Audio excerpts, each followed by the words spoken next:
খুলনা জেলার ডুমুরিয়া উপজেলার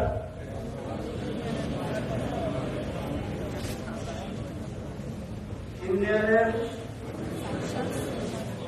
ওয়ার্ডের সদস্য পাবলিক সংরক্ষিত সদস্য নির্বাচিত হইয়া সশ্রদ্ধ চিত্তে শপথ বা দৃঢ়ভাবে ঘোষণা করিতেছি যে আমি ভীতি বা অনুগ্রহ, অনুরাগ বা বিরাগের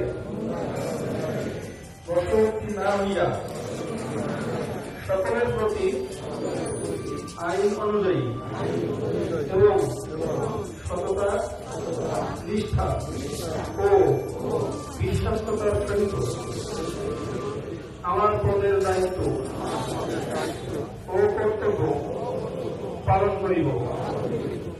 আমি বাংলাদেশের প্রতি অকৃত্রিম বিশ্বাস ও আনুগত্য পোষণ করিব। ধন্যবাদ। শপথ শেষ। সবাই